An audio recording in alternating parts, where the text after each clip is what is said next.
አዳምጥ የአላህ መልእክተኛ ተብሎ ከተነገረህ እስከ ዛሬ የነበርክበትን የሰማህን ነገር አሽቀንጥረህ ጣል።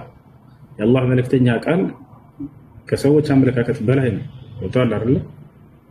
ስለዚህ አዳምጥ። በነቢያችን ሰለላሁ ዐለይሂ ወሰለም ዘመን አንድ ሰሃባ ነበር መዲና ላይ።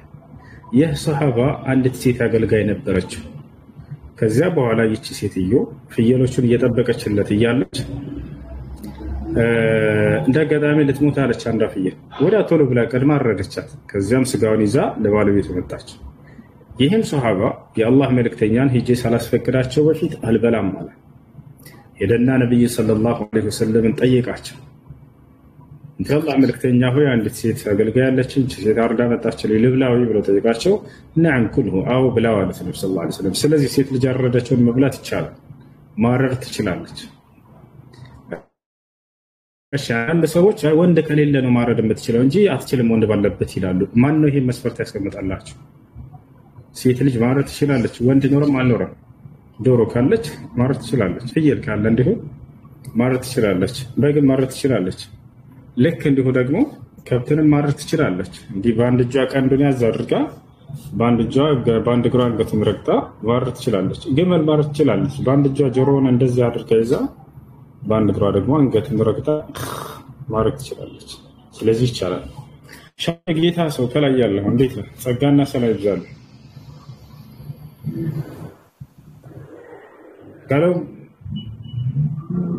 ሻሎም ጌታ ሰው ሻሎም። በጌታ ስምና ፈቃድ እያናገርኩህ ነው።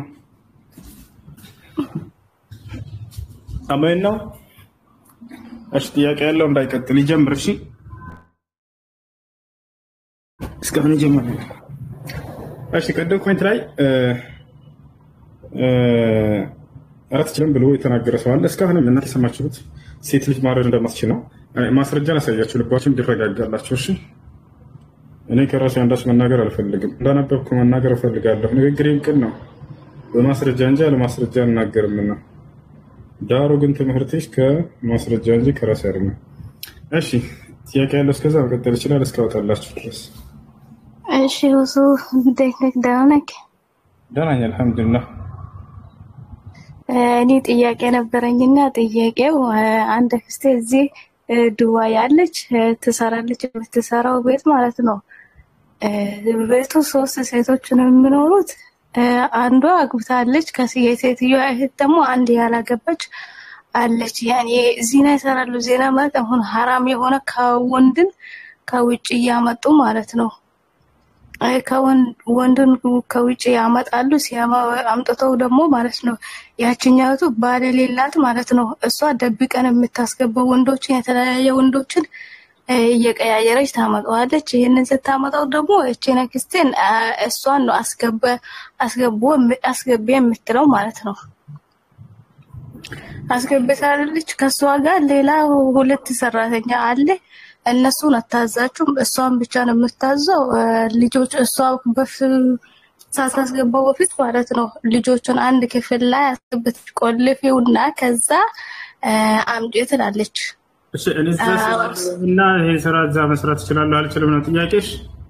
አዎ አይቻልም። እህት ሌላ ስራ ቀይር። ሰላም አለይኩም። እሺ ጀዛከላህ። حكم ذبيحة المرأة حكم ذبيحة المرأة ሴት ልጅ ያረደችውን እርድ ስለመብላት ወይንም ስለእርሷ ማረድ ትችላለች አትችልም የሚለውን ሼክ አብዱልዓዚዝ ብን ባዝ ተጠይቀው ነው። ሼክ አብዱልዓዚዝ ብን ባዝ ምን አሉ? አልሐምዱሊላህ ረብል ዓለሚን ወሰለላሁ ወሰለም ዐላ ዐብዲሂ ወረሱሊሂ ነቢይና ሙሐመድ ወዐላ አሊሂ ወሰሕቢሂ ወመን ተቢዐሁም ቢኢሕሳን ኢላ የውሚ ዲን አማ በዕድ ፈላ ሐረጀ ፊ ذبيحة المرأة إذا كانت تحسن ذلك ሴት ልጅ ያረደችውን እርድ ማለት መብላት ችግር የለውም። ያንን እሷ አሳምራ ማረድ የምትችል ከሆነ እርሷ ያረደችውን እርድ መብላት ችግር የለም፣ ማረድ ትችላለች እሷ። ረኸሰ ነቢይ ሰለላሁ ዐለይሂ ወሰለም ነብዩ ሰለላሁ ዐለይሂ ወሰለም ሴት ልጅ ማረድ እንደምትችል ተናግረዋል። ይሄን ነገር አርተዋል ይላል።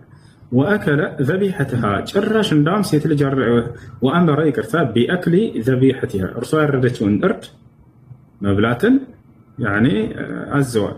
ብሉ ብለዋል። ቀደም ያልኳቸው ሐዲስ ማለት ነው። إذا كانت تحسن ذلك فلا بأس كالرجل ያው ልክ እንደወንድ ልጅ በቃ እሷ إذا كانت تحسن ذلك ያንን አሳምራ ማረድ የምትችል ከሆነ فلا بأس ችግር የለውም። وأما قوله سبحانه وتعالى إنا أعطيناك الكوثر فصل لربك وانحر ما هو معناه الخصوص به ስለገለጌታ ስገድ ለእርሱ ብቻ ሰው የሚለው ወንድ ልጅን ብቻ የሚመለከት አይደለም። ይሄ النبي صلى الله عليه وسلم ينحر والصحابة نحروا كل مسلم ينحر والنحر الذبح فالرجل يذبح والمرأة تذبح إذا كان كل امرئ يحسن الذبح. أما الذي لا يحسن الذبح من الرجال والنساء لا يأمر يعني بالذبح يلتمس غيره. المقدم أحسن الله إليكم هل يجوز أن يذبح الإنسان وهو على جنابه وهو عليه جنابه؟ قال نعم لكن يسمي الله ويقول بسم الله ولو على جنابه. الناس يتلج بالترك ችግር የለውም ማረድ ትችላለች። እሷ ያረደችውንም ድብና አድርገን እንበላለን። እሺ ያ ሴት ልጅ ማረድ ትችላለች የሚለውን ወላሂ ይገርማል። አልተስተውሰላችሁ የሆነ ቪዲዮ ሰርቼ ሴት ልጅ ማረድ ትችላለች ወይ ተብዬ ተጠይቄ አዎ ማረድ ትችላለች ብዬ መልስ መልሼ እንዳለ ክርስቲያኖች ገብተው ኦርቶዶክስ በመሆኔ ተመስገን ስለ እርድ ነው ሁልጊዜ የምታወሩት ምናምን እያሉ እንዳለ ኮሜንታቸው ማለት ነው። ስለ እንስሳት ማረድ እያወራ እንደሆነ አላወቁም መሰለኝ፣ ወይንም እያወቁ አውቀው ሆን ብለው መሰለኝ አራጅ ሃይማኖት ምናምን እያሉ ማለት ነው። ወላሂ ኮሜንት ላይ ለማንኛውም ስለ እንስሳት ማረድ ነው የተጠየቀው። ሌላ ላንብብላችሁ። فقد ثبت في صحيح البخاري بصحيح البخاري ላይ ተረጋግጧል በእርግጥ أن امرأة ذبحت شاة بحجر አንዲት ሴት የቀደመው አይነገርባችሁ መጀመሪያ ላይ ስመልስላችሁ አንዲት ሴት በድንጋይ ፍየል እንዳረደች ቀደም እንዳልኳችሁ አንዷ ሴትዮ እየጠበቀችለት እያለች ለዚያ ሰውዬ ለፍየሉ ባለቤት የምታርድበት ነገር አላገኘችም ነበር። ወንድ ቀን ካስገባኝ ና ግባ ልከላል እሺ ወንድ ነው እሺ ለማንኛውም በድንጋይ አረደች። ስለት ድንጋይ ያገኘችና በዚያ አረደች ሴትየዋ። ከዚያ በኋላ فسئل النبي صلى الله عليه وسلم عن ذلك ስለዚያ ነብዩ ሰለላሁ ዐለይሂ ወሰለም ስለዚያ ስጋ ተጠየቁ فأمر بأكلها ብሉት ብሎ አዘዙ። وعند البخاري أيضا أن جارية لكعب بن مالك كانت ترعى غنما بسلع سلع በሚባል ወይንም ሴላ በሚባል ተራራ መዲና ላይ ፍየል የምትጠብቅለት ሴት ነበረች። ማን ለሚባል ሰው كعب بن مالك የሚባለው ሷሃባ فأصيبت يعني شات منها ከነዚያ ከፍየሎቿ መካከል አንዷ ተጎዳች። فأدركتها فذبحتها ቶሎ ብላ ደረሰችባትና አረደቻት። بحجر በድንጋይ ስለት በሆነ ድንጋይ አረደቻት። فسئل النبي صلى الله عليه وسلم ስለዚያ ስጋ ሴቷ ስላረደችው ስጋ ሲጠየቁ فقال كلوها ብሏት ብለው አዘዙ ማለት ነው። وقد بوب الإمام البخاري على هذين الحديثين بقول باب ذبيحة المرأة والأمة ሴት ማረድ እንደምትችል እንዲሁም ደግሞ አማ ሴት ባሪያ ቢያርዱ ራሱ እነሱም ይበላል የሚለውን ኢማም البخاري ባብ አድርገው ሁላ አስቀምጠዋል ይላል። قال الحافظ ابن حجر እሺ በኋላ እናነበዋለን ረዘም ይላል። ጆሲ ሙተን አንሳ ወንድ ልጅ ነህ ወይ ብለህ ጽፋል አይደል ኮሜንት ላይ ሰላም ነው እንዴት ነህ? ኮሜንት ላይ ወንድ ልጅ ነህ ወይ ብለህ ነው አይደል ጻፍከው አይደል? ወንድ ከሆንክ አልኩት። አዎ አምላክህ ወንድ ልጅ ነው አይደለ? አንተን ነው ያወራሁት እኔ ስለ አምላክ አይደለም። መልሳት ምን ችግር አለው? አምላክህ ወንድ ልጅ ነው አይደል? አይ አንተ እኔ በስነ ስርዓቱ መጋፈጥ የምትችል ከሆነ አናግረኝ እያልኩ ነው እኮ። በስነ ስርዓት እኮ ነው። በነገራችን ላይ መጽሐፍ ቅዱስ ላይ ያለ ጥቅስ ነው እየጠየኩህ ያኛለው። በቃ እኔም በነገራችን ላይ ጠይቄ ነው የገባሁት። እሺ ችግር የለም። ኮሜንት ላይ ከጻፍከው እንጀምርና እንቀጥላለን። እሺ ጥያቄ ትጠይቃለህ። ሉቃስ ወንጌል ምዕራፍ 1 ቁጥር 31 ላይ ላይቭ ላይ ነኝ ያለሁት። ከላይቭን ጀምር። አንድ ኮሜንት ላይ ጀምራለሁ። ከዛ ጀምረን ነው ምን ችግር አለው? ተስማማኝ እኮ ሉቃስ ወንጌል ምዕራፍ 1 ቁጥር 31 ላይ እነሆ ትጸንሻለሽ ወንድ ልጅንም ትወልጃለሽ ስሙንም ኢየሱስ ትይዋለሽ ይላል። ስለዚህ ይሄን ወንድ ልጅ የተባለውን አካል ታመልከዋለህ አይደል?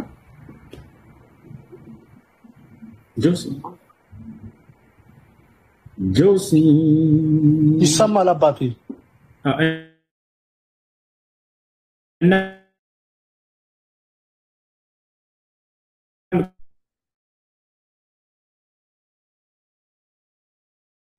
ኤቲስት ነኝ። ኢየሱስ ክርስቶስ አምላክ አይደለም? ኦኬ እሺ በቃ ጥያቄ አለኝ። ጥያቄ ምንድነው? በኢየሱስ ቦታ ይታያል። እሺ ኤቲስት እንደመሆንህ መጠን ኤቲስት ማለት እምነት አለ ማለት ነው አይደል? አይደለም፣ ሐቅ ነው። በጣም ጥሩ። ስለዚህ አንተ መጀመሪያ ስትጀምር ጊዜ የምትጀምረው ስለ አምላክ አለ ብለህ ታምናለህ?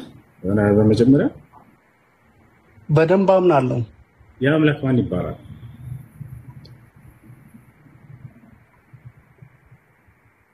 አምላክ አለ፣ ግን እኔ እንጃ ምንነቱን አላውቅም። ነኝ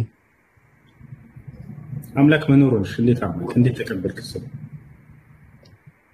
ሜቢ ተፈጥሮ ሊያሳውቀኝ ይችላል። ተፈጥሮ ላይ ብቻ አምላክ አለ ማለት ነው። ይሄ ዝም ብሎ ከራሱ አልተገኘም። ለምሳሌ ይሄ ሞባይል መንገድ ላይ ወድቆ ብታገኘው የሆነ የሰራውና የጣለው አካል አለ፣ ባለቤት አለው፣ አስገኛለሁ ብለህ ታምናለህ አይደል? ልክ እንዲሁ ይሄ ሰማይና ምድር፣ ከዋክብት፣ ጨረቃ፣ ሁሉ ፍጥረት ይሄ ሁሉ የምናየው ዝም ብሎ በድንገት እየተገኘ አይደለም። የሆነ አስገኝ አለው፣ አንድ ኃይል አለ፣ አምላክ አለ ብለህ ማመነ ይሄ አንድ እርምጃ ነው። ትክክል ነው። ገብቶሃል አይደል? አሁን ግን ይህ አምላክ እነዚህን የፈጠራቸውን ፍጥረታቶች አይምሮ ገጥሞላቸው በተለይ የእንትን ያላቸውን ፍጥረታት በሆነ ከነርሱ በሚመስሉ አካሎች ነብያት የሚባሉ አካልን መረጠና አናግሯቸው ማንነቱን ቢገልጽላቸው። ስለዚህ ስላመንክ አምላክ ነው ብለህ ያመንክባቸውን ነገራቶች ሰማይ ምድርን ያስገኘ አንድ አምላክ አለ ብለህ ያመንከው አምላክ እንደው ዝም ብሎ በከንቱ ፍጥረቱ ሊተው ይችላል ብለህ ታምናለህ? ወይንስ የሆነ ጥበብ አለው ከበስተጀርባው የፈጠረባቸው ሊያናግራቸው ይገባል፣ ራሱን ሊያሳውቃቸው ይገባል? ወይንስ ዝም ብሎ ፈጥሮ በከንቱ ይተዋቸዋል ብለህ ታምናለህ?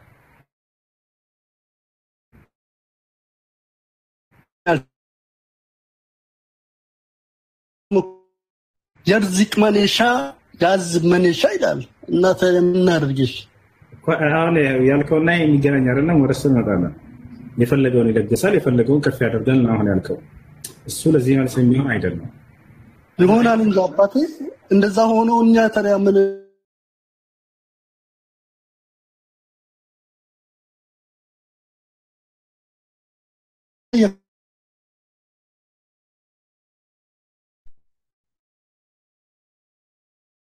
አድርጎ የሚተወው ከሆነ አሁን የኛ መፈጠር ራሱ ምንድነው?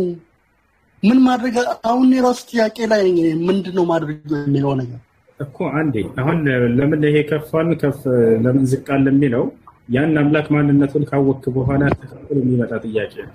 ስለዚህ ከሆነ አይ አምላክ መኖሩን አምኛለሁኝ፣ ያም አምላክ አላህ መሆኑን አምኛለሁኝ፣ ግን ለምን ከፍና ዝቅ እንደፈለገ ያደርጋል ይሄ ቃል በቁርአን አልገባኝም አይነት ከሆነ አምላክ ከሆነ ችግር የለውም፣ ወደዛ ጥያቄ ትሄዳለህ። ነገር ግን አምላክ የሚባለውን ይሄንን አላምንም ብለህ እየተናገርክ ከዚያ በኋላ እዛ ላይ መሄድ እንደሚጠቅምህ አይደለም። እኔ መልስልሃለሁ፣ ችግር የለውም። ግን ከዚያ በፊት መሰረት የሚባል ነገር አለ። እሱን ጨርሰህ ከዚያ በኋላ ይሄ አምላክ እንዲህ አይነት ባህሪ ያለው መገለጫ አለው በቁርአን ላይ እንዴት ይሄን አምላክ እውነተኛ አምላክ ነው ብዬ እቀበላለሁ የምትል ከሆነ ችግር የለውም፣ ያንን መልስልሃለሁ። ቦታል አይደለ? አሁን ግን አንተ ከመጀመሪያው ጀምረህ እንደው በእውቀት መሰረት አድርገህ እንድታውቀው ፈልጌ ነው። አምላክ መኖሩን ለዚህ ዓለም ማመንህ ጥሩ ነገር ነው እያልኩኝ ነው። ለምሳሌ ሰጠሁ። ለምሳሌ ይሄ ነገር እዚህ ወድቆ ብናገኘው ሞባይሉን ያለማንም ማስገኝ ተገኘ ቢለኛ አንድ ሰውን ያልቀበለው የሆነ አስገኛ አካል አለው፣ ይሄንን የፈጠረው ያስገኛ አካል አለ፣ የሰራው ከዚህ ያስቀመጠው አካል አለ ብዬ ማመን ግድ ነው፣ እንደ ንጹህ አይምሮ ማለት ነው። ይህን ጥቃቅን ነገር እንደዚህ ብለን ካመንን እንዲህ የሚገርም ድንቅ ፍጥረታትን ከፊታችን የምናያቸው ሰማይ፣ ምድር፣ ፀሐይ፣ ጨረቃ፣ ከዋክብቶች፣ እንስሳቶች፣ ዛፎች፣ አዋፋቶች፣ ይሄ ሁሉ ውሃ እንደዚህ ይሄንን በጣም ገራሚ ፍጡር ያስገኘ አንድ ታላቅ አምላክ እንዳለ አንድ ትልቅ አስገኝ እንዳለው ያንን እረዳለሁ ማለት ነው። ይሄን ደግሞ ተረድተሃል፣ ጥሩ ነው። ወጣላ አይደለ? አሁን እኔ ጥያቄ ምንድነው? እነዚህን ነገራቶች በጥበብ የሰራ አምላክ እነዚህን የፀሐይ፣ ጨረቃ፣ ከዋክብቶች፣ ቀን፣ ሌሊት፣ ጨለማ፣ ብርሃን እነዚህን በጥበብ እያስኬደ ያለ እያከናወነ ያለ አምላክ እንደው ዝም ብሎ በከንቱ ፈጥሮ እኛን ንጹህ አይምሮ ሰጥቶን የምንገነዘብበትን አይምሮ ሰጥቶን ዝም ብሎ በከንቱ ፈጥሮ ይተወናል ብላችሁ ታምናላችሁ? በፍጹም በፍጹም። ይሄንን ፈጥሮ ዝም ብሎ ሊተወን አይችልም። አንድ ሰው በመኪና ሰርቶ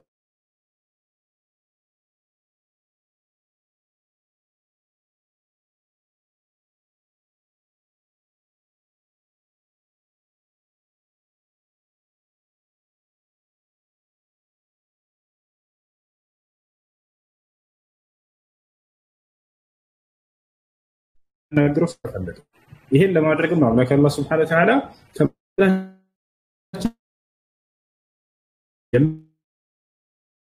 ምን ይባላል እየመረጠ እነርሱን አናገራቸው። ለምን አላህ ሰማይ መርጠ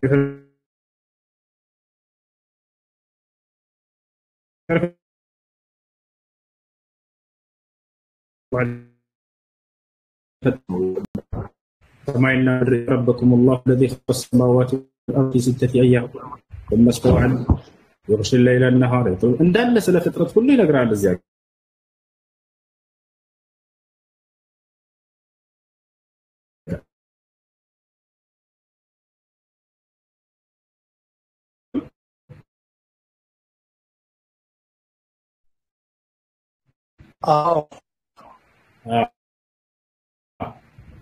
እንግዲህ አላህ Subhanahu Wa Ta'ala ምርጫ ላይ ተከፈለ በሰዎች ላይ ያደረገው አንደኛ ያለ እነርሱ ያለ ሰዎች ነፃ ምርጫ ፈቃድ በራሱ የመረጠው አካል አለ ወጣቸው አላርና ለምሳሌ ከተባለ ነብይነትን አምላክ አላህ Subhanahu Wa Ta'ala ምርጫ ሰጥቶና ያስመረጣቸው ነብያቶችን አይደለም ነብዩ መሐመድ ሰለላሁ ዐለይሂ ወሰለም ለመጥቶ ነብይ ላድርገህ አላድርገህ ብሎ መርጠው ነው አይ በቃ አድርገኝ ብሎት ነው አይደለም እነ ኢብራሂም እና እስማኤል እና ኢስሐቅ እነዚህን ነብያቶች አስመርጧቸው ነው አላህ ነብይ ላድርጋቸው አይደለም አያችሁ ሌሎችንስ የተዋቸው አስመርጦ ነው ነብይ ላድርገህ አላድርገህ ብሎ አይን አልፈልግም ብየው ነው አይደለም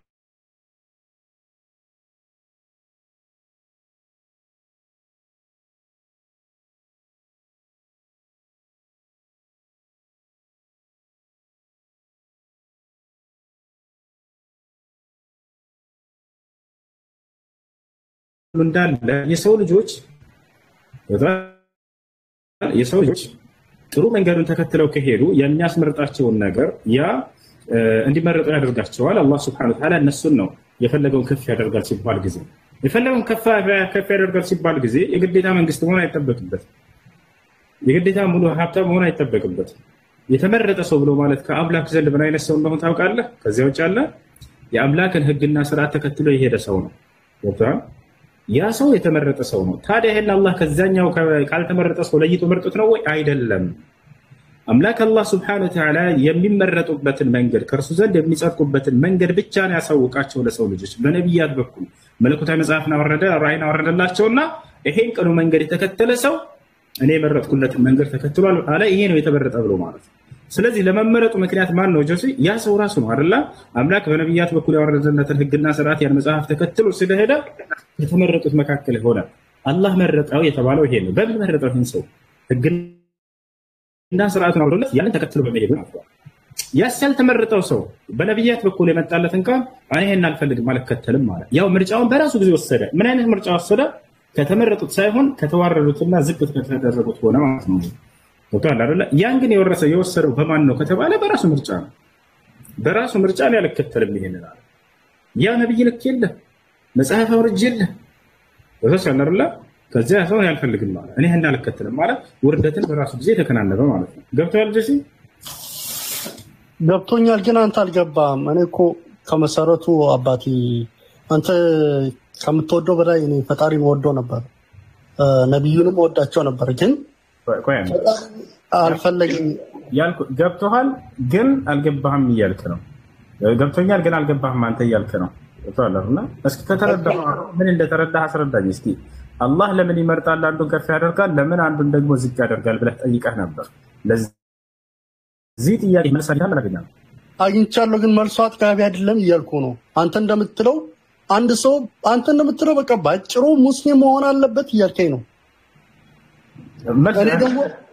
እኔ ደግሞ አላህ በቁርአን ላይ ለምን ከፍ ያደርጋል ለምን ዝቅ ያደርጋል ለምን የተመረጠና ያልተመረጠ ያደርጋል የሚለው ነገር አንተ ለምን ኢድነ ስራጥ አልሙስተቂም የሚለውንም ለምን ትረሳዋለህ አንተ ኢድነ ስራጥ አልሙስተቂም ያደረገው ማን ነው አላህ Subhanahu እኮ አሁንም ማዳምጥሽ እሱንም የሚመራው ማን ነው ከተባለ አሁንም ቀደም ባስረዳው መሰረት ነው እሱም ራሱ الله بسورة الانترا ላይ አንከቡት ላይ ምን ይላል والذين جاهدوا فينا لنهدينهم سبلنا ማን ነው የሚመራው ከተባለ እነዚያ የእኔን ቅኑ መንገድ የተከተሉ ሰዎችን እመራቸዋለሁ አለ። ማን ነው የሚመራው ጆሲ? አምላክ ያወረደውን ህግና ስርዓት ቅኑ መንገዱን መርጠው የተከተሉ ሰዎች ነው። አየሁ አይደል? ስለዚህ የሰዎቹ ነፃ ምርጫ ፈቃድ እንጂ አምላክ አላህ አንድን ሰው ለይቶ ምርጥ አድርጎ ቅኑ መንገድ የሚመራ ሌላውን ደግሞ መርጦ አንተን ደግሞ ጠማማ አድርጎ ያሉ የሚያመልክ ፍትሃዊ አምላክ ነው። ፍትሃዊ ከመሆኑ የተነሳ ምን አደረገ? መለኮታዊ መጽሐፍን ለዓለም ህዝብ ሁሉ አወረደ። አንድም ሳይለይ ማለት ነው። ነብያትን ላከ። ከዚያ ምን አለ? እኔ በነብያቶች ላይ ያወረድኩትን ህግና ስርዓት የተከተለ ሰው ከተመረጡትና ከጸደቁት ሰዎች ይሆናል። ያን ደግሞ አልከተልም ብሎ በራሱ ጊዜ አሻፈረኝ ያለፈው ያ ደግሞ በራሱ ጊዜ የጥፋትንና የወርደትን መንገድ መረጠ ሄደ ብሎ ተናገረ። አያለ ስለዚህ የመራቸው ሰዎችም አሁንም ብለህ የጠየካቸው ዲን ሱራቱል ሙስተቂም እነዚህ ሰዎች ምን አይነት ሰዎች ናቸው ከተባለ አምላክ በነብዩ መሐመድ ሰለላሁ ዐለይሂ ወሰለም በኩል በነብያት በኩል ያወረደውን ቅኑ መንገድ መርጠውና ፈልገው ወደው የተከተሉ ሰዎች ናቸው። አያ ስለዚህ ያ እሺ አንድ ሰው ፈጣሪ የተከተለ ፈጣሪ ፊቱን ቢያዞርበት ምን ማድረግ ይችላል? ወይም መፍትሄው ምን ሊሆን ይችላል? ንስሐ ማድረግ። ፈጣሪውን የተከተለ እያልኩ እኮ ነው። ለፈጣሪው ጥሩ እያሰበ ቤተ መቅደስ መስጊድ ሰራለሁ ብሎ እያሰበ ፈጣሪው ግን አልፈልገውም። ደግሞ ፈጣሪ ግዴታ ሁሉን እንደዛ አይልም። አላህ እንደዛ ያደርጋል። አላህ ወደ እርሱ የሚቀርቡ ባሪያዎችን እንዳውም በጣም እንደሚቀርባቸው ነው ቁርአንም ሐዲስም ያስተምራል። እኔ እኮ አባቴ ከኤክስፒሪየንስ የነገርኩ ነው። እኔ እኮ ነበርኩኝ እኔ እስልምናም ነበርኩበት እኮ አባቴ። ለምን አትረዳኝም? እየተረዳሁ ነው። አሁን አንተ አምላክ አላህ ሱብሓነሁ ወተዓላ የእርሱን መንገድ ተከትሎ የሄደን ሰው ይወደዋል፣ እንደው ያቀርበዋል። ገብቶሃል? ፈተና በዛበታል። ፈተና ደግሞ አንድ ሰው ፈተና ሲበዛበት አንድ ሰው ምንድነው መጨረሻው? አንዴ አመስግነህ ልታልፍ ትችላለህ። የተደጋገመ ግን ስትሄድ ጥያቄ ትጠይቃለህ። ምንድነው? ሌላው በመኪና ሄዶ ሰግዶ እየመጣ አንተ እዚህ በረሃብ አልቀህ እናት ሞታ ወንድም ሆነ ነገር ሆኖ አንተ ሁሉንም ያመሰገንክ ስትሄድ እየባሰ መሄድ ከሆነ እንዴ ቆም ብለህ ደግሞ እንደ ሰው ልጅ እንዴ ፈጣሪ ምንድነው ብለህ ትጠይቃለህ። እሺ አዳም እሺ አሁን እዚህ ቦታ ላይ ነብያት ፈተና የሚለውን አነሳው። ከማንም በላይ የተፈተኑት ማን እንደሆነ ታውቃለህ? ሙስሊም ከነበርክ በእስልምና እኔ ከነብዮች እኩል አላውቅም፣ ግን እንደ ራሴ ከጠየቀኝ ነው ከአንድ ከመቶ ሰው እኔ ራሱ አንደኛው ልሆን ይችላል። በጣም የተፈተንኩ ሰው ማለት ነው። ገብቶሃል? ነብዩ ሰለላሁ ዐለይሂ ወሰለም ምን አሉ? እንደስልምና በጣም ፈተና የበዛበት አካል ማን እንደሆነ ሲናገሩ ነብያቶች ናቸው። በተለይ ደግሞ እርሳቸው ማስረጃ ልስጥ። قال النبي صلى الله عليه وسلم أشد الناس بلاء الأنبياء ثم الأمثل فالأمثل ከማንም ሰው በላይ መከራ ፈተና የበዛባቸው ነብያቶች ናቸው። ስለጠላቸው ነው አይደለም። ፈተና ከአምላክ ዘንድ የመጥላት ምልክት አይደለም። በነገራችን ላይ ያያችሁ አይደል? ለምንድን ነው ከተባለ አማኞች የሚፈተኑት ደረጃቸው ከፍ ሊደረግና ኃጢአት አላቸው የሰው ልጆች አይደል? ነገ የፍርዱ ቀን ከአምላክ ፊት መቆም አለ። ያንን ሊሰርይላቸውና ሊምርላቸው ዘንድ ነው። በእያንዳንዱ በሚደርስባቸው ፈተና ሁሉ ከአምላካቸው ዘንድ ደረጃ ከፍ ያደርግላቸዋል ብለውና በዚያ ከታገዘ ሰውየው ተንታል ፈተና እንዳው መሰጠት የመመረጥን ምልክት ነው የሚያሳየው። ተንታል አይደል? በዚያ በፈተና ሰውየው እድሜውን ሙሉ የተፈተነ ሰው አላየሁም አባቴ። እኔ ሳንድ 30 ዓመት የተለያየ ችግሮችን አይቻለሁ። ከዚህ በኋላ ግን ቆም ብዬ አሰብኩኝ። አሁን የቀረችውን 30 20 እንዴ ነው ማሳለፋት ቢለው እንዴ አስረዳኝ እኮ ላስረዳህ ነው። እድሜውን ሙሉ የተፈተነ የለም እያልክ ነው። እንደ ነብያት የተፈተነ የለም እያልኩ እኔ ነብይ አይደለሁም እያልኩ ነው። ደግሞ እኔ ነብይ አይደለሁም። ነብይ ባትሆንም ግን ነብይ ራእይህን አድርገህ እንድትስተዛዛ በከምላክ ሰው አዳትና ልጨርስልህ። ነብያችን ሰለላሁ ዐለይሂ ወሰለም ከሁሉም በላይ ፈተና የበዛባቸው እርሳቸው እንደሆኑ ደግሞ ሲገልጹ ምናሉ إذا أصبتم بمصيبة فتذكروا بمصيبتي فإن الذي أصابني لم يصبه أحد من الناس የሆነ ፈተና መከራ ከደረሰባችሁ በህይወታችሁ ላይ በእኔ ላይ የደረሰብኝን ፈተናና መከራ አስታውሳችሁ በእኔ ተጽናኑ አሉ። በእኔ ላይ የደረሰ ፈተና በማንም ሰው ላይ አልደረሰምና ብለው ተናገሩ። አየህ حتى እነዛ የመረጣቸው ያልካቸው ሰዎች ለምን እነዚህን መረጣ ያልካቸው ሰዎች ከማንም በላይ ተፈትነዋል። የሚገርም ነብዩ መሐመድ ሰለላሁ ዐለይሂ ወሰለም ፈተናቸው የጀመረው መቼ እንደሆነ ታውቃለህ? ገና ሳይወለዱ ነው ፈተናቸው የጀመረው። እንዴት ሳይወለዱ ከተባለ ገና ተረግዘው እያሉ አባታቸውን በህይወት አጡ፣ ሞት አባታቸው። ልክ ወደዚች ዓለም ሲመጡ ጊዜ አባትን አላገኙ፣ የቲም ሆነው ነው የወጡት። አንደኛ። ሁለተኛ ነቢያችን ሰለላሁ ዐለይሂ ወሰለም ገና ህፃን ልጅ እያሉ አስሮቹ ምናምን ቤት እያሉ እናታቸውን አጡ፣ ሞቱባቸው። ተመልከት። ሁለተኛ። ሶስተኛ በዚሁ ሁኔታ እያሉ ነቢያችን ሰለላሁ ዐለይሂ ወሰለም አጎታቸው ማነው አያታቸው ተቀበላቸው አብዱል ሙጠሊብ። ከእርሱ ጋር ትንሽ እንደቆዩ እርሱንም አጡ፣ ሞተባቸው። ባዶ እየሆኑ መጡ። ማንም አንተ አባትህን አጣ ማለት እዚህ ዓለም ላይ በጣም ከባድ ፈተና ነው። ምን ያክል መስዋዕት እናትህ ከፍላ እንደምታሳድግህ ታውቃለህ። መንገድ ላይ እየተቀመጡ እናቶች ሲያሳድጉ አላየህም? ለልጆቻቸው ሽንኩርት፣ ቲማቲም እየተበደሩ የሰው ፊት እየገረፋቸው እንዲህ አይነትን ህይወት አሳልፈዋል፣ ተፈራርቆባቸዋል። ነብዩ ሰለላሁ ዐለይሂ ወሰለም አላህ የመረጠው ታላቅ ሰው እዚህ ዓለም ላይ ነው። ስለዚያ ሰው ነው እየነገርኳቸው ያለሁት ነብዩ ሰለላሁ ዐለይሂ ወሰለም። ነገር ግን ይሄ ሁሉ ፈተና ተፈራረቀባቸው። እናታቸውን አጡ፣ አባታቸውን አጡ፣ ከዛ አያታቸውን አጡ። አያታቸው ጋር ትንሽ እንደቆየ እሱ ሞተባቸው። ልክ እሱ ሲሞት አጎታቸው ተረከበ። አጎታቸው አቡ ጣሊብ ጋር እየኖሩ እያለ ሞተ እርሱ። ከዚያ በኋላ እንደገና ሚስታቸው አንዲት ሚስት ናቸው ያላቸው። እዛኔ ነቢያችን ሰለላሁ ዐለይሂ ወሰለም ያችን ሚስታቸውን ሁሉ አጡ። ሁሉንም እንዳለ ተነጠቁ። የሚገርምህ ወንድ ልጅ ወልዳሉ። ቃሲም ወዳው ወልደው ብዙ ሳይቆይ ሞተባቸው። ከዚያ በኋላ ሌላ ልጅ ወንድ ልጅ ወለዱ፣ አብደላህ። እርሱ ሞተባቸው ነቢያችን ሰለላሁ ዐለይሂ ወሰለም እንዳለ ልጆቻቸው ሁሉ በአይናቸው እያዩቸው ሁሉም ልጆቻቸው ሙተውባቸው አንዲት ልጃቸው ስትቀር ፋጡማ ስትቀር ሁሉንም ተነጠቁ። የመካ ሰዎች እስኪሳለቁባቸው ድረስ ምን እያሉ هذا هو الابتر ይሄ ዘሩ የተቋረጠ እያሉ ሲሳለቁባቸው ነበር። ይሄን ሁሉ መከራ አሳልፈዋል። እዚያ መካ ላይ እያስተማሩ መርጧቸው እሱ ነብይ አድርጓቸው የዓለም ታላቅ ሰው አድርጓቸው ያለ መካ ሰዎች ይሳለቁባቸዋል። ይሄን እያየ አላህ Subhanahu Wa Ta'ala ዝም ብላቸዋል።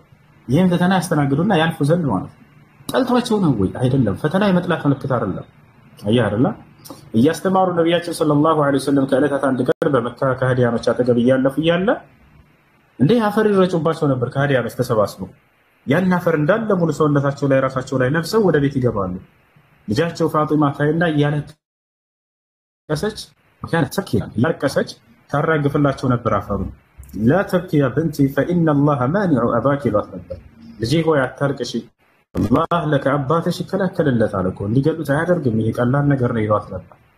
አያና እየሰገዱ እያለ ነቢያችን ሰለላሁ ዐለይሂ ወሰለም እዚህ መታ አሰግደም ለአምላክህ አምልኮን አትፈጽምም እያሏቸው የመካ ከሃዲያኖች የግመል እንግዲህ ልጅ ግመል አዲስ ወልዳ ከሆዷ የወጣው ያ ደሙ ምናምን እንደዛ ያንን ተሸክመው አመጡና ጫኑባቸው። እዚህ ላይ እንዳለ ሙሉ ሰውነታቸው ደም በደም ለበሰ። መነሳት አልቻሉም ከሱጁድ።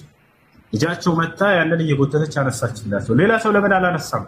የመካ ከሃዲያኖች እንዳለ እዛው ቆመው አንድ ሰው ካነሳ ቅጣት ይጠብቀዋል ተባለ። ማንም ወንድ ደፍሮ ሊያነሳ አልቻለም።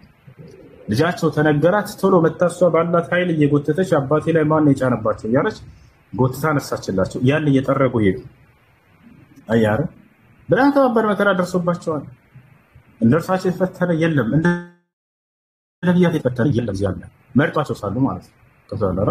ስለዚህ ፈተና የመጥላት ምልክት አይደለም። ቢጠላቸው ኑሮ እነዚያ ነብያት ይሄንን የጥላቻ ምልክት ቢሆን ኑሮ ፈተና ነብያቶችን ጫፋቸውን ባላስነካቸው ወይንም ባላስፈተናቸው ነበር።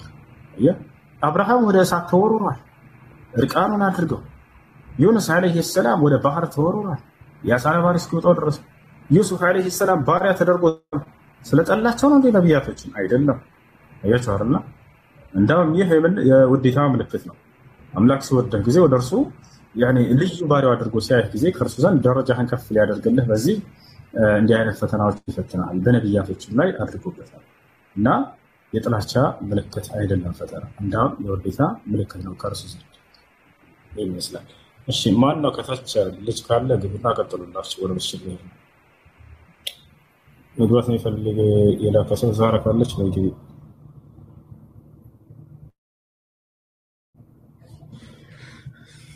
እሺ ጆሲ ሌላ ጥያቄዎች ምናምን ካሉ ያው ዘህራለች ትመልስልሃለች። ልጆች ካላችሁ ሌሎች ነዝራዊ ጥያቄ ምናምን ካላችሁ እስላማዊ ጥያቄዎች እንትን ብላት። የአዩብን ታሪክ ንገረው። የአዩብን ታሪክ ያውቃል ጆሲ? የአዩብን ታሪክ ታውቃለህ አይደለ? አውቀዋለሁ። አዎ አዩብ ምን ያክል እንደተፈተነ ታውቃለህ? አዩብ በጣም ከባድ ፈተና ተፈትኗል። በጣም ከባድ ፈተና። አላህ ሱብሓነሁ ወተዓላ በጣም ታጋሽ ባሪያዬ ብሎ ነው የገለጸው። እሱ አዩብ ዓለይሂ ሰላም በጣም ሀብት ያለው ሰው ነበረ። በጣም ሀብታም ነበር። ሚስቶች ነበሩት፣ ልጆች ነበሩት። በጣም ባለጸጋ ነበር። ከዕለታት አንድ ቀን ፈተና ደረሰበት። እንዳለ ሀብቱን ሁሉ ልጆቹ ሁሉ አይኑ እያየ ሞቱበት። ሚስቶቹም ሁሉ አጣቸው። አንዲት ሚስቱ ብቻ ቀረች። በጣም አላህን የምትፈራ ሚስት ነበረች። ከዚያ በኋላ እቤት የሚበላ የሚቀመስ ሁሉ ጠፋ። ታመመ ጭራሽ። ከዚያ ከመታመሙ የተነሳ ሰውነቱ ይቆስል ነበር፣ ይተና ሁሉ ነበር ይባላል። ከዚያ በኋላ የአካባቢው ሰዎች ከእርሱ ሸሹ፣ ራቁት። ይህን በቃ በራሱ እንትን አለና ተሸማቀቀና አዩብ ዓለይሂ ሰላም ቤቱ ቀረ። ማንም ሰው ሊቀርበው ስላልቻለ አንድ ሚስቱ ብቻ ቀረችች። ከእርሱ ጋር ማንም የሚገበያ የሚሸጥ የለም። አሁን ከእርሷም ጋር ያለውን ዕቃ ከቤት ውስጥ እንዳለ እየሸጠች ሽጣ ጨረሰች፣ አለቀች። በቃ ቦታቸዋን ለአዩብ ዓለይሂ ሰላም እንዳለመለየት ብላ ይሄ ሁሉ ከባድ መከራ አሳልፋ ምን ብላ ከእሷ ጋር እንዳትሻሻጡ እንዳትገበያዩ ሁላ ተባለ። ለምን? ምክንያቱም ይሄን በሽታ ከእርሱ ጋር ስለምትኖር እሱ ጋር የቀረችው እሷ ብቻ ስለሆነች እንዳታስተላልፍብን አገሏት ተባለ። ህዝብ እንዳላገለላት ያላት ሌላ ምንም ነገር አልነበረም ይባላል። በቃ ፀጉሯ በጣም ረጅም ስለነበር ያንን ቆረጠችውና ይላል ቅሷ ላይ ነው። ያንን ቆረጠችውና አዩብ ዓለይሂ ሰላም የምታበላው ስታጣ ጊዜ ያንን ገመድ ሰርታ ሸጠችው። ከዛ ያንን ላይ ይዛለት ስትመጣ ጊዜ ከየት ነው ያመጣሽው አላት። እና ይሄንን አሳየችው። አንተንማ በላህማ ቀብሰህ ነገር አጣሁ፣ ያለኝ አንዱ ነገር በቃ ይሄ ፀጉሬ ነበር አለችው። እሱን ሽጬ ገመድ አድርጌ ሽጬው ነው ብላ ተናገረች። ከዚያ በኋላ አዩብ ዓለይሂ ሰላም በጣም አዘነ። ከዚያ በኋላ በጣም አዘነና ከዚህ በኋላ መታገስ አልቻለም። ረቢ ኢኒ መሰኒ የዱር ወአንተ አርሐሙ ራሒሚን አለ። ጌታዬ አላህ ሆይ እኔና አደጋ ደርሶብኛል፣ አንተ ደግሞ ያዛኞች ሁሉ አዛኝ ነህና እባክህን አስወግድልኝ አለ። ወዲያው አዩብ ዓለይሂ ሰላም አላህ ሱብሓነሁ ወተዓላ አዘዘው፣ ሂድና ውጣና እርኩድ ቢሪጅሊክ አለው። በእግርህ ተራመድ ሩጣ ነው። እየሮጠ እያለ አዩብ ዓለይሂ ሰላም እንዳለ በሰውነቱ ላይ ያለውን ረገፈ። ወዲያው በቅጽበት ሙሉ ጤናውን መለሰለት። ከዚያ በኋላ አዩብ ዓለይሂ ሰላምን አላህ ሱብሓነሁ ወተዓላ ከሰማይ በአንበጣ መልክ የሚመስል ወርቅ አዘነበለት ይባላል። ያንን ማፈስ ጀመረ አዩብ ዓለይሂ ሰላም። አዩብ ምነው እንደዚህ ሆንክ? ከዚህ በፊት እንዲህ ሰጥቼ አልነበር አለው። አዎ ጌታዬ፣ እኔ ያንተን ጸጋ የማልሰለች ነኝ፣ ወይም ደግሞ ማለብቃቃ ላይ ከጸጋ ብሎ ተናገረ። እንዳለ አጠቃላይ እንደገና መለሰለት አላህ ሱብሓነሁ ወተዓላ ያን ሁሉ ሰጠው። እንደ አጠቃላይ ነብያቶች ሆነው ያን ሁሉ ወደ ታላቅ ቦታ ኖሯቸው ከአምላክ ዘንድ ይሄን ያክል ፈተናዎችን ይፈተኑ ነበር። ይሄ ነው እና ፈተና የጥላቻ ምልክት ቢሆን ኖሮ ነብያቶች አይፈተኑም ነበር። ምድራዊ ጸጋ የውዴታ ምልክት ቢሆን ኖሮ አላህ እርሱን ለካዱ ሰዎች አንድ ቅንጣት ጉንጭ ውሃ ባላስጎነጫቸው ነበር። እዚህ ዓለም ላይ ነብያችን ሰለላሁ ዐለይሂ ወሰለም ምን አሉ? ለው ካነት الدنيا تزن عند الله جناح بعوضة ما سقى منها كافر شربة ماء። ይቺ ምድራዊ ጸጋ ከአላህ ዘንድ የተነኝ ክንፍ ያክል ቦታ ቢኖራት ኑሮ አሉ ነብዩ ሰለላሁ ዐለይሂ ወሰለም። አንድ ከሃዲ የሆነ ሰው ከዚህ ዓለም ውሃ አላህ ሱብሓነሁ ወተዓላ አንዲት ጉንጭ ውሃ ባላስጎነጨው ነበር፣ ባላጠጣው ነበር አሉ። ግን ቦታ የላትም ይቺ ምድራዊ ጸጋ። የውዴታ መገለጫው ይሄ ምድራዊ ጸጋ ቢሆን ኑሮ ከአላህ ሱብሓነሁ ወተዓላ ዘንድ ካፊር አይሰጠውም ነበር። ወዛቻላህ። ነገር ግን ይህ ምድራዊ ጸጋ የውዴታ መገለጫ አይደለም፣ ፈተናም የጥላቻ ምልክት እንዳልሆነ ሁሉ ማለት ነው። ኢብራሂም ዓለይሂ ሰላም መካ ላይ ዱዓ አደረገ። ምን ብሎ? ረቢ ጅዐል ሃዛ በለደን አሚነን አለ። ጌታዬ አላህ ሆይ ይህን ሀገር ሰላም አድርገው አለ። ወርዙቅ አህለሁ ሚነ ሰመራቲ መን አመኑ ሚንሁም ቢላሂ ወልየውሚል አኺር። የዚህ ዓለምን ሰዎች ከአንተ ጸጋህን ፍራፍሬህን ለግሳቸዋል፣ በአንተ ያመኑትንና በመጨረሻው ቀን የሚያዩን ብቻ ለካህዲው እንዳትሰጥ አለ ኢብራሂም። አላህ እዚህ ጋር አስቆመው ኢብራሂም። ቃለ ወመን ከፈረ፣ ኢብራሂም ሆይ የምድራዊን ጸጋ እኔ ለካዱ ሰዎችም እሰጣቸዋለሁ፣ ችግር የለውም ያለ አይደለ። ثم اضطروا الى عذاب النار ከዛ ወደ ጀሃነም እሳት እንዲገባ አስገድረዋል ማለት። እንዳጠቃላይ የዚህ የምድራዊ ጸጋ የውዴታ ምልክት አይደለም። በምድራዊ ፈተና መፈተን ነብያቶችና አማኞች እንዲሁም ለእርሱ ቅርብ የሆኑ ሰዎች የጥላቻ ምልክት አይደለም። እሱ ይሄን ይመስላል። እሺ እሱ አሁን መፍትሄው ምንድን ነው? መፍትሄው አሁን ወደ እርሱ ወደ አላህ ሱብሓነሁ ወተዓላ ተመልሰህ በነብያት መንገድ ላይ መሄድ። ይሄ ነው ትልቁ ጸጋ ብሎ ማለት። ትልቅ ጸጋ ብሎ ማለት የፈጠረህን አምላክህን አምልከህ ኑረህ መሞት ነው እዚህ ዓለም ላይ እኮ ነበርኩበት እኮ እኔ ጸሎትም ዱዓ ማድረግ ነበር ግን እምቢ ካለሽ ምን አድርግ አንተ ምድራዊ ጸጋ ነው የምትፈልገው አንተ ወይስ ቀጣዩን ዓለም ጸጋ ይዘላል ማለት አባቴ እኔ እኮ መኖርም አልቻልኩም እያልኩ ነው ጎዳና ላይ ነው ያለሁት እሱን ደግሞ መንቀሳቀስና መስራት ሰበብ ማድረስ አለብህ ሰበብ ስትደርስ አላህ እንደገለጸ መስራት አልችልም ያመመኝ ጎዳና ላይ ነው ያለሁት ገርማል ያለህበትን ሁኔታ ኢንሻአላህ በቀጣይና ወራለ ወደ መስለህ ነው ዛህራ ካለሽ ቀጥይላቸው ግን አንተ ምትድንበትና ቀጣዩን ዓለም ነው ጸጋ ብሎ ማለት እውነተኛ ጸጋ አላህ በቁርአን ላይ ሲናገር ምን ይላል ወኢነ الدار الاخره لهي الحيوان ይላል ትክክለኛ ህይወት ማለት የመጨረሻው ዓለም ህይወት ነው ይላል እኛ ያ ነው እንጂ ተስፋችን የምድራዊ ህይወት እንደተቀይ ዛሬ ከሽላችሁ ወደ መስለህ እሺ مرحبا حسين السلام عليكم ورحمه الله وبركاته እሺ ጥያቄ ሌላ ሰጣችሁሽ ጥያቄ ያለው መቀጠል ይችላል ጥያቄ ያላችሁ ቀጥሉ አላህ ይፈርጅህ ወገናችን ጆሲ ኢፍራህ ጥያቄ ያለሽ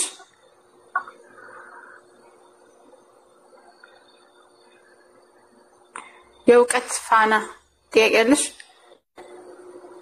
أم إمران نعيمة السلام عليكم ورحمة الله وبركاته وعليكم السلام ورحمة الله وبركاته زهرون ديك نش الحمد لله سلامنا وانو حبيبتي دهنا من الحمد لله زهرون እንኳ ጥያቄ ፈተዋ ጥያቄ ነበርና ሁሌ ገባለሁ ግን አይገጥመኝም አጋጣሚ ሆኖ እኔ ስገባ ያው ጊዜ አላገኘም ለመጠየቅ ሁሱ ይወጣል አብሽሪ حبيبتي ጠብቂ ይመልስልሻል ጥያቄ ያላችሁ ካላችሁ ግቡ ኮምፓራቲቭ ጥያቄ ያላችሁ ንጽር ጥያቄ ያላችሁ ካላችሁ ወአለይኩም ሰላም ወራህመቱላሂ ወበረካቱ እኔም እንደሳፈተዋ ነበርና ምጠይቀው ያው ስለወጣ ነው ዝም ያልኩት መርሐባሽ ፈተዋ ጥያቄ ያላችሁ ጊዜ ሲመጣሽ እኔ ፈተዋ ጥያቄ መመለስ ስለማልችል ንጽር ጥያቄ ያላችሁ ወይም ወገኖቻችን ካላችሁ መግባት ትችላላችሁ ክርስቲያኖች ካላችሁ ለምን ፍጡር ታመልካላችሁ ለምን ሶስት አማልክቶችን ታመልካላችሁ አሬ ክርስቲያኖች ሶስት አምላክ እንደምታመልኩ ማሳየት ይችላልው ለምን ሶስት አምላክ ታመልካላችሁ ቢይ ማለት ነው ሶስት አምላክ ለምን ታመልካላችሁ ክርስቲያኖች ሶስት አምላክ እንደሚያመልኩ ማስረጃ አለኝ እነሱ ከሚያመልኩት መጽሐፍ ማለት ነው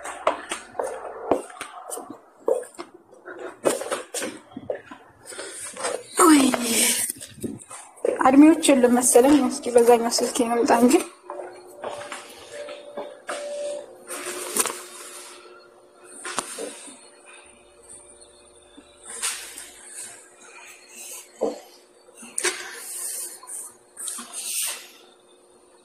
እሺ ቀጥል ከላይ ሰላም አለይኩም ወአለይኩም ሰላም ወራህመቱላሂ ወበረካቱ ጥያቄ ነበር እሺ ቀጥል ሰላት መግሪብ አይመቸንም ማለት ነው በጣም ረጅም መንገድ ነው የምንሄደው ማለት ነው እኔ ፈተዋ መመለስ አልችልም ወንድም ነው ፈተዋ ስለማልመለስ እንትን ንጽጽር ጥያቄ ያላችሁ አልኩኝ ንጽጽር ጥያቄ ያላችሁ ካላችሁ መግባት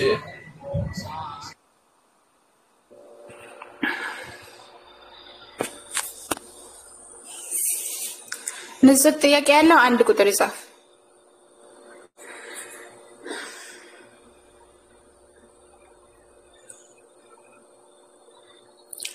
ንጽጽር ጥያቄ ያላችሁ ሱረቱ በቀራ ቁጥር 9 እሺ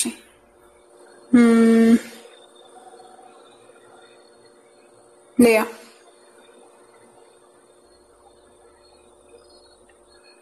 ስላሴ አንድ አምላክ ነው ብላችሁ የምታምኑ ሰዎች ሶስት አምላኮች እንደሆነ ላሳያችሁ ክርስቲያኖች ሶስት አማልክት እንደምታመልኩ ወላሂ መድረኝ ነው ተርዘበ يخادعون الله والذين آمنوا وما يخدعون إلا أنفسهم وما يشعرون سلام يا رب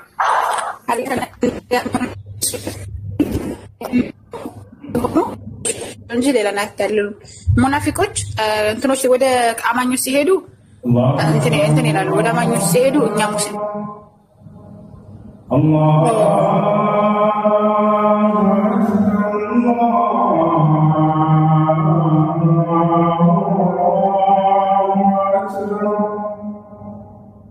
أشهد أن لا إله إلا الله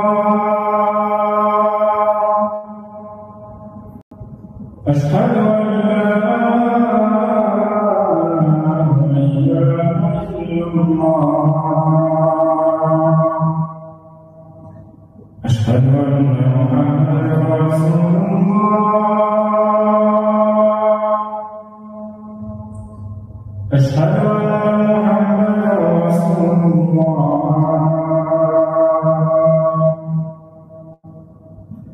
حي على الصلاة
اللهم صل وسلم على نبينا محمد اللهم بارك بأحسن آت محمد رسالة الفضيلة رضيت بالله ربا وبالإسلام دينا وبمحمد صلى الله عليه وسلم نبيا ورسولا يا أيها الذين آمنوا إن كثيرا من الأحبار والرهبان ليأكلون أموال الناس بالباطل ويصدون عن سبيل الله والذين يكنزون الذهب والفضة ينفقونها في سبيل الله فبشرهم بعذاب أليم يوم يحمى عليها في نار جهنم فتكوى بها جباههم نغرب عندي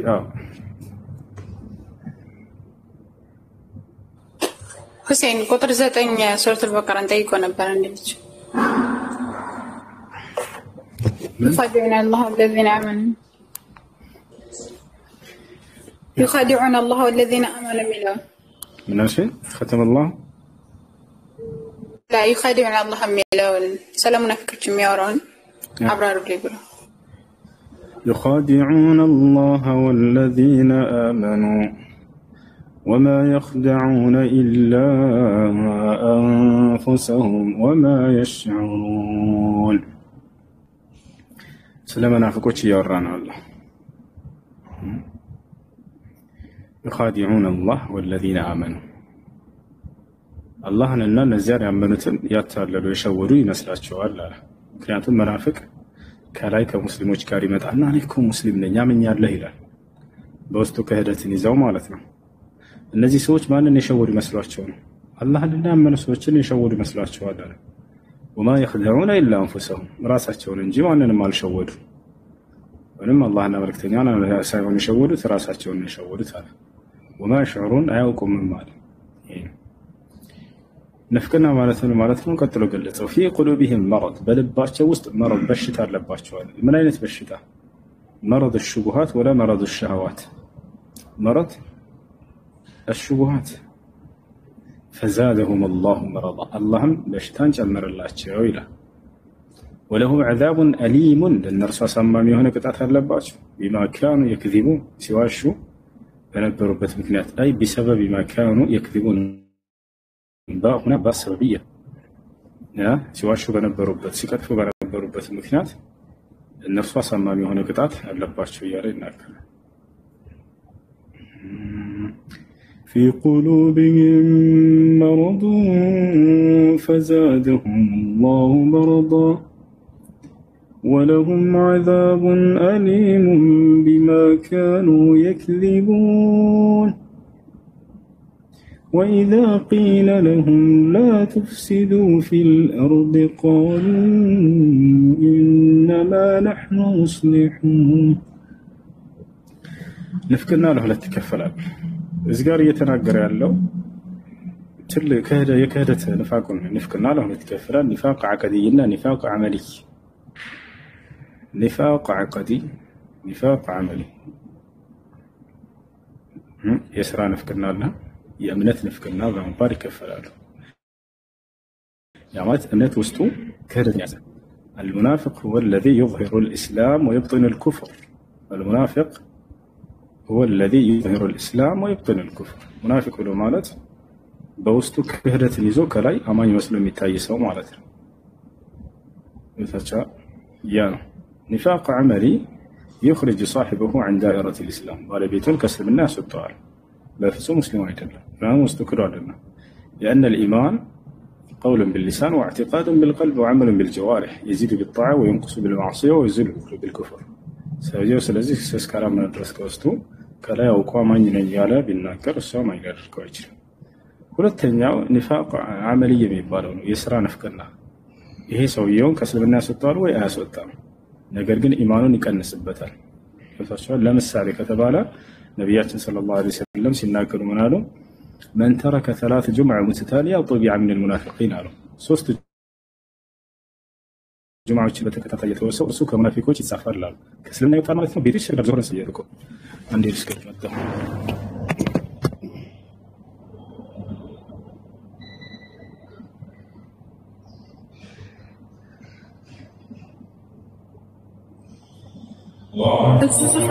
ትላንት ፎሎ አድርገት ባረከላሁ ፊኩም የተለያዩ አልባሳቶችን መጽሐፎች ምናምን ስለምትሸጥ ገዛት ፎሎ እያደረጋችሁ ከዚህ 786 ሰው ፎሎ አድርጋት ምንም አይቀንስባችሁ በዛው እሷ ግን ብዙ ነገር ትጠቀምበታለች ስራ ስለፈታች ከቤት ሆነ ልብሶች ምናምን ነው የምትሸጠው እና ግዟት እየገባችሁ የትኛውን ቦታ ላይ ተደርስላችኋለች ፋሽኖች የተለያዩ አልባሳቶችን ትሸጣለች ጅልባ ምናምን እና ፎሎ አድርጓትና ግዟት አረ አላህ ይፈዘክ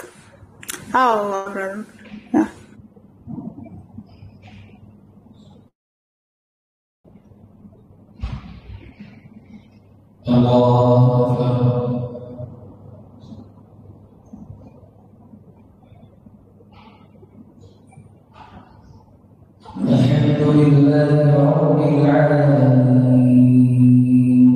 الرحمن الرحيم مالك يوم الدين إياك نعبد وإياك نستعين اهدنا الصراط المستقيم صراط الذين أنعمت عليهم غير المغضوب عليهم ولا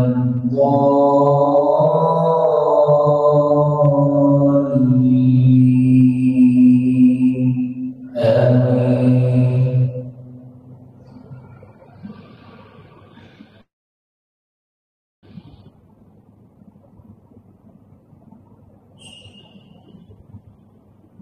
لم يكن الذين كفروا من أهل الكتاب والمشركين منفكين حتى تأتيهم البينة رسول من الله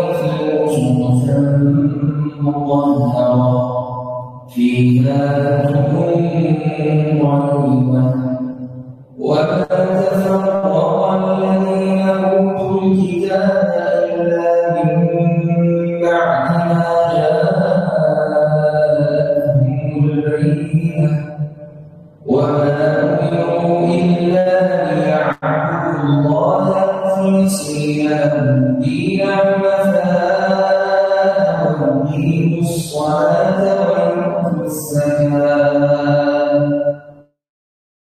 وذلك دين القيمة إن الذين كفروا من أهل الكتاب والمشركين في نار جهنم خالدين فيها أولئك هم شر البرية إن الذين آمنوا وعملوا الصالحات أولئك هم خير البرية جزاؤهم عند ربهم جنات عدن تجري من تحتها الأنهار خالدين فيها أبدا رضي الله عنهم ورضوا عنه ذلك لمن خشي ربه الله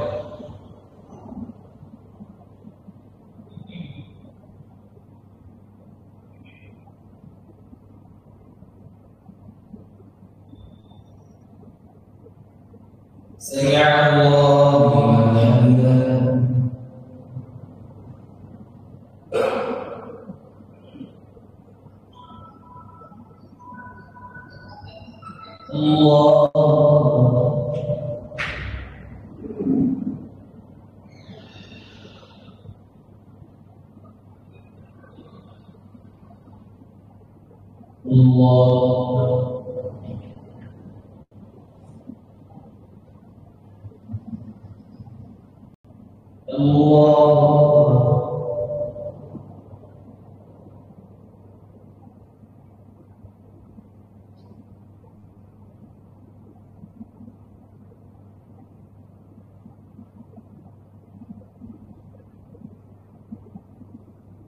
الله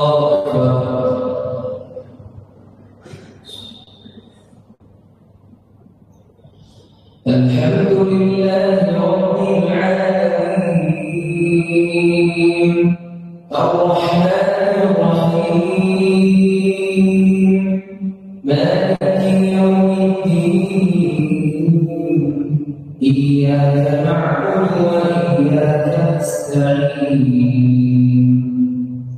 اهدنا الصراط المستقيم صراط الذين أنعمت عليهم غير المغضوب عليهم ولا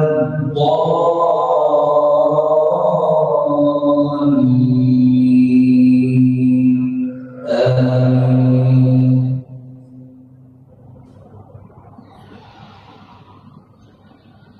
إذا زلزلت الأرض زلزالها وأخرجت الأرض أثقالها وقال الإنسان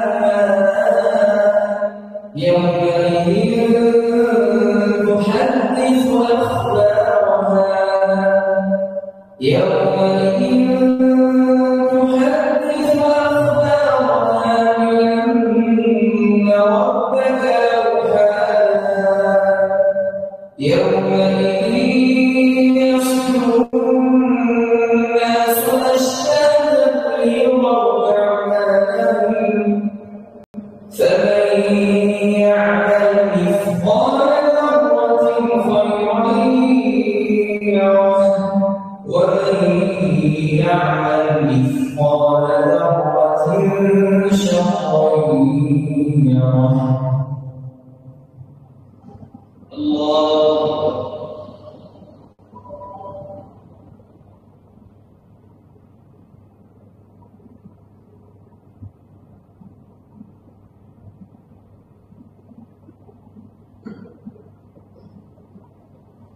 سمع الله لمن حمده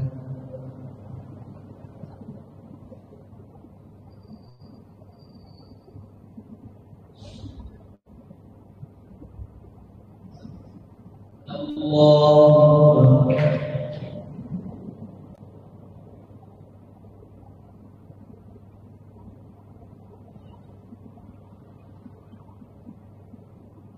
الله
سمع الله لمن حمده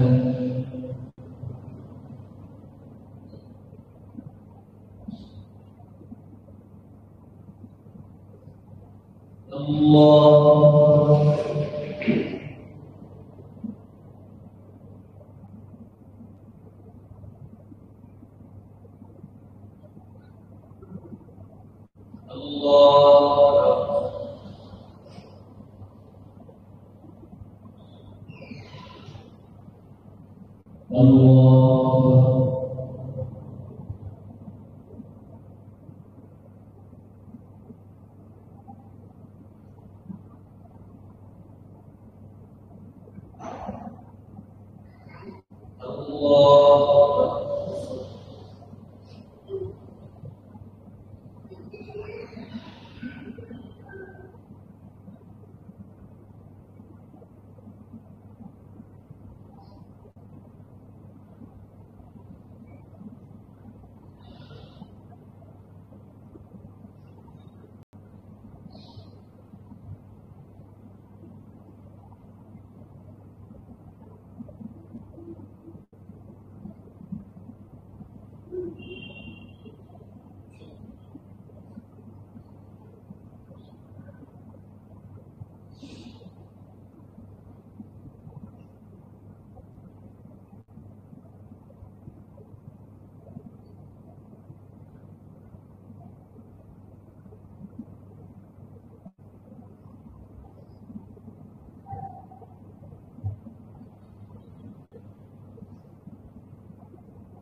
السلام عليكم ورحمة الله. السلام عليكم ورحمة الله.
من خاف عذاب الله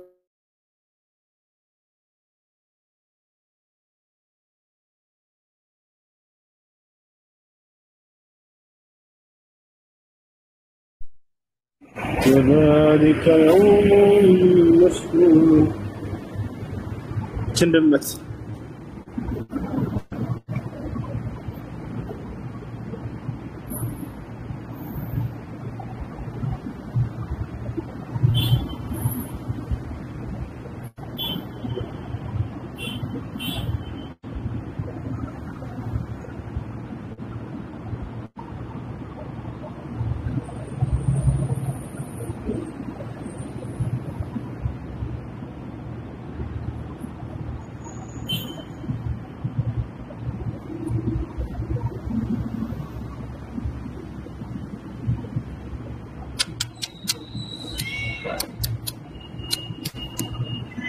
ناي تعالي سقوا حلال نويلا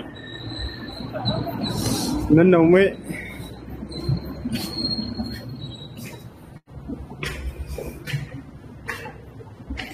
يا سلام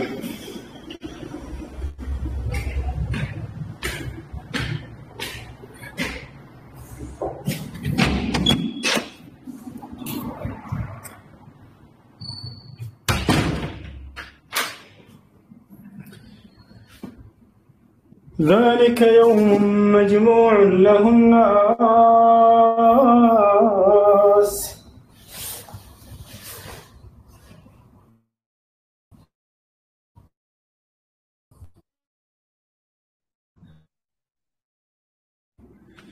وذلك يوم مشهود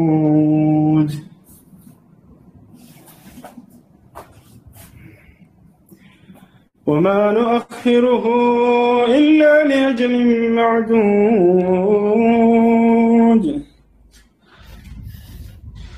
يوم يأتي لا تكلم نفس إلا بإذنه فمنهم شقي وسعيد فأما الذين شقوا ففي النار لهم فيها زفير وشهيق. تنشي نقرأسكي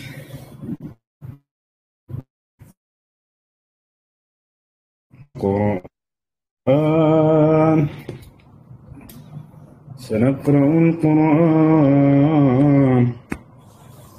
سنقرأ القرآن ما ننسى عن نقرأ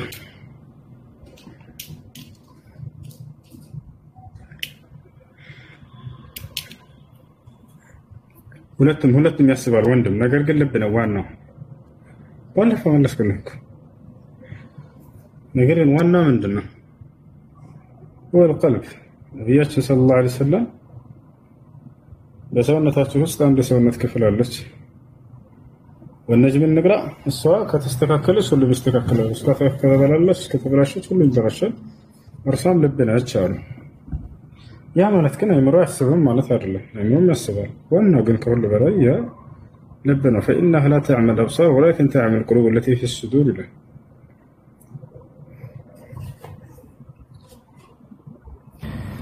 الحمد لله رب العالمين الرحمن الرحيم مالك يوم الدين إياك نعبد وإياك نستعين اهدنا الصراط المستقيم صراط الذين أنعمت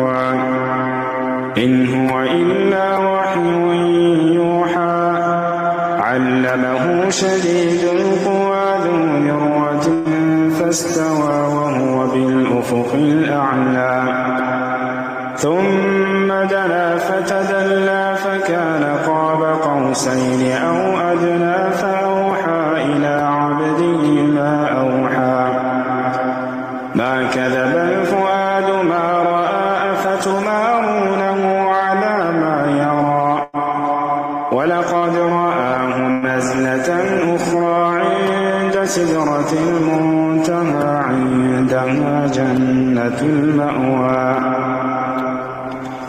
إذ يغشى السدرة ما يغشى ما زاغ البصر وما طغى لقد رأى من آيات ربه الكبرى أفرأيتم اللات والعزى ومناة الثالثة الأخرى ألكم الذكر وله الأنثى تلك إذا قسمة ضيزى إن هي إلا أسماء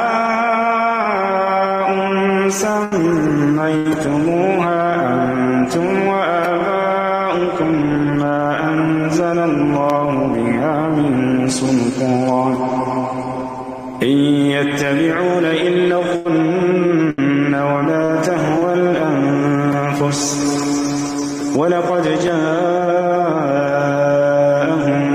من ربهم الهدى أم للإنسان ما تمنى فلله الآخرة والأولى وكم من ملك في السماوات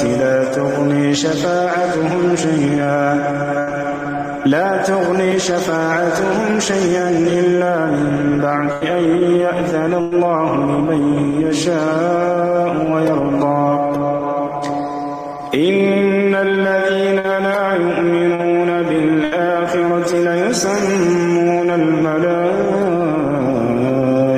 تسمية أنثى وما لهم به من علم إن يتبعون إلا الظن وإن الظن لا يغني من الحق شيئا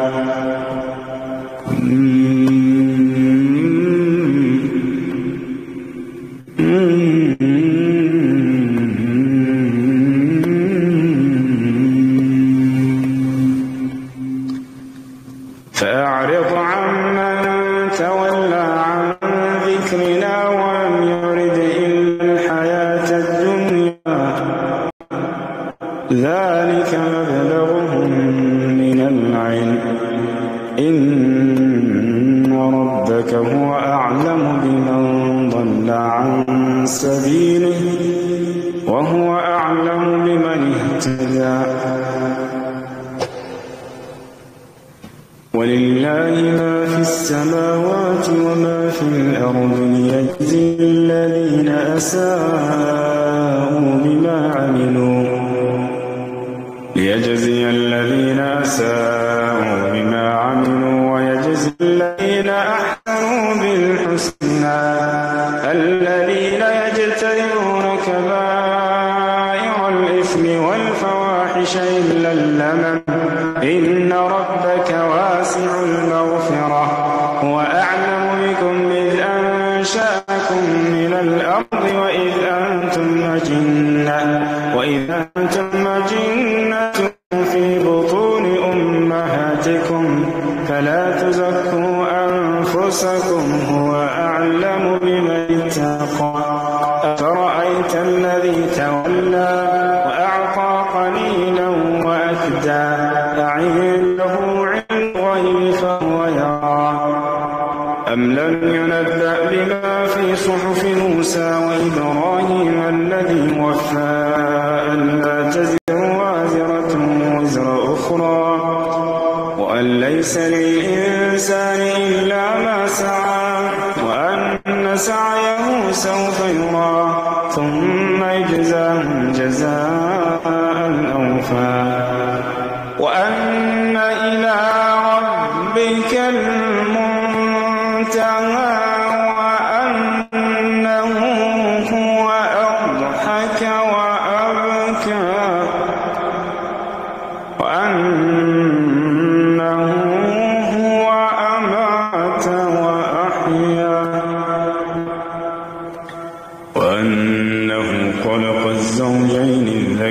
والأنثى من نطفة إذا تمنى وأن عليه النشأة الأخرى وأنه هو أغنى وأقنى وأنه هو رب الشعرى وأنه أهلك عادا الأولى وثمود فأبقى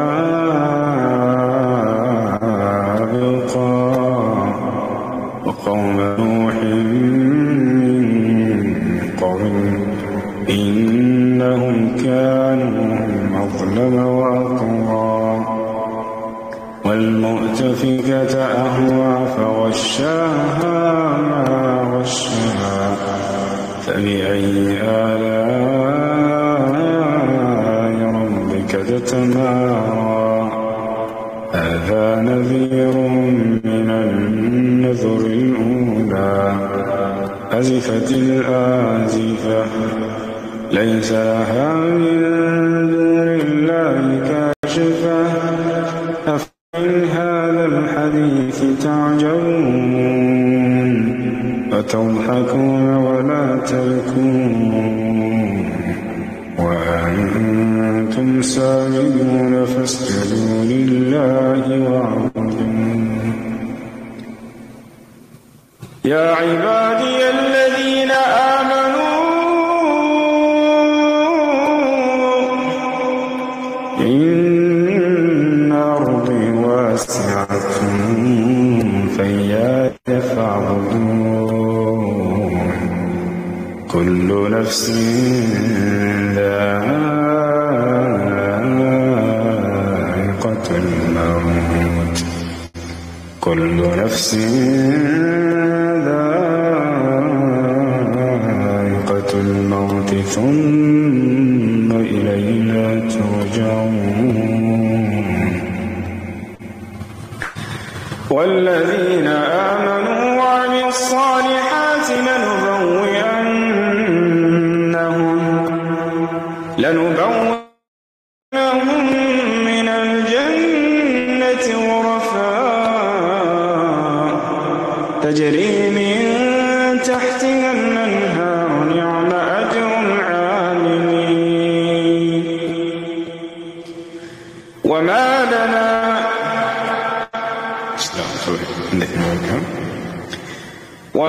لنا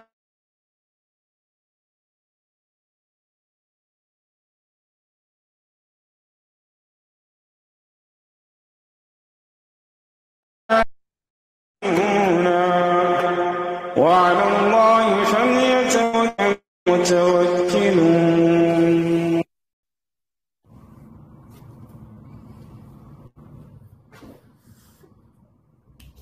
يا عبادي الذين آمنوا إن أرضي واسعة فإياي فاعبدون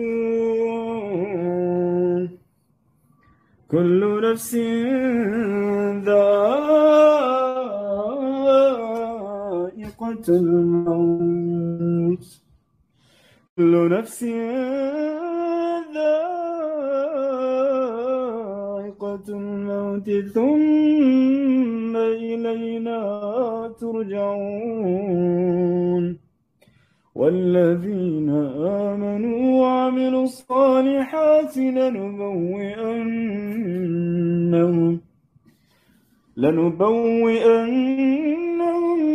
من الجنة غرفا تجري من تحتها الأنهار نعم أجر العاملين.